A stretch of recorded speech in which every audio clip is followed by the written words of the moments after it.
everyone. Today I'm going to show you a version of a split card technique where we're going to brayer the ink onto the cardstock and then we're going to cut it into two and switch them round so you get cards looking like this. So this one is with the prized peony stamp set. I cut the card lengthwise and then switched the grey, which would have been there around to that end. So that's that one.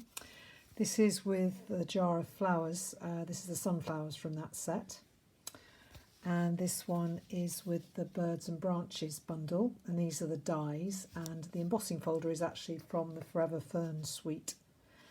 And this one is with the Dino Days stamp set, and I also use the dies to cut it out, and I use the texture 3D embossing folder on the dinosaurs to give a bit of texture. So the card that we're going to do today, the actual stamped image that's going to go in the centre is a retired from Celebration this year set with these gorgeous meerkats. So I just thought they'd be rather fun to use. I've hung on to this stamp set because it's really rather fun. So the colours we're going to use are Rich Raspberry and Melon Mambo, and then we're going to use, actually, do you know what, instead of Melon Mambo, I'm sorry to say that in my estimation Magenta Madness has replaced Melon Mambo because it's just a brighter pink and I really like it. So let's start off with the Rich Raspberry. So I'm going to put that there. I just show you, I just ink it up like this both ways. And then I'm going to start off light with very rapid movements forward and back like that, so that I can control the colour basically, because I want it to be darker at this end and it blends smoother if you do it like this. But I want it to be stronger down here, so I'm just going to ink it up again. So Rich Raspberry is actually the background colour as well that I've got for the cardstock that this is going to be mounted on. So I think I'm happy with that. I should have actually probably gone for the Magenta Madness first, but I'm just going to rub off the excess ink on my scrap paper, and then I'm going to ink up with the Magenta Madness, which is a new ink pad, so it's much more juicy. And I'm going to start there lightly again to start with, so that I can control the colour. Some people just like going one way when they're brayering on. I love these sponge brayers because you can control the colour better with them, I think. See how lovely and bright that Magenta Madness is. It's just a fabulous, it's one of my favourite colours.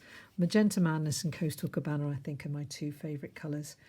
So I think I'm happy with that. So now I'm going to actually change brayers. When you buy our brayers, we have 2 handles and 4 sponges, and the sponges come off like that, and you can just wash them in water, let them dry, and then use them again. So they may look a bit stained, but if you've washed them with water, then they should be fine. So now I'm inking up in Granny Apple Green. Now Rich Raspberry is a regal colour, but it was with the Brights actually until not so long ago, well, probably a couple of years ago, when they had a huge colour change.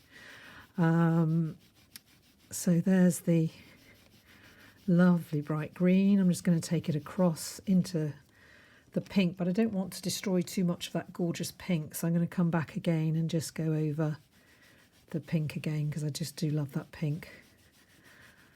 There we go. I think I'm happy with that. Okay, so now I'm actually going to take it and trim it in half. So I'm just going to do that on my little trimmer out of sight. So this actually measures 3 1/4. So that's going to be 1 1/2 plus 1/8, if that makes sense, to do it down the middle. So that's the colour, and then I'm going to swap it round like that. So it's going to go on here, and what I'm going to do is I'm also going to emboss it. So I'm going to stick it down first. So I do this with Tombow, because the thing about Tombow is it's got wiggle room. So if you need to adjust the pieces, you do have a few seconds to do that. If you used tape runner, just saying goodbye to my son who's going off somewhere.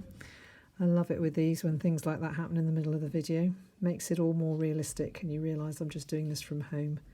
So I'm going to move that up a tiny bit, put that there. I could always trim it obviously after I've done this, but I think that looks pretty good. Okay, So I'm going to take that and I'm going to run it through an embossing folder.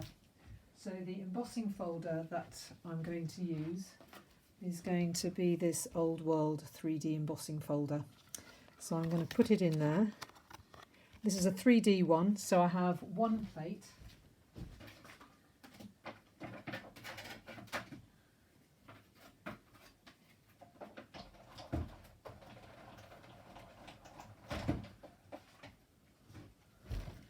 Hello, I'm back.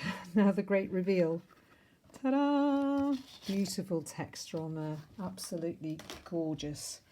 So now I'm going to take my card base, apply a bit of Tombow to the back.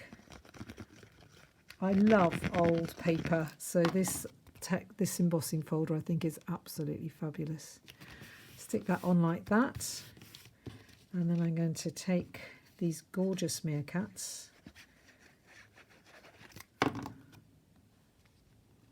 and put them on like that, and you've got a lovely bright background. So I'm just going to stick that on. It's not sticking so well because of the texture on the embossing folder, so I'm just going to turn it over. So if you find you've got quite a textured embossing folder and your card stock on the top won't stick to it, just turn it upside down and give it a bit of pressure. You could even apply a brayer, clean brayer to the back as well. There we go, and there's your finished card. And the only thing that I would add to that is, I'm a terrible one for adding embellishments.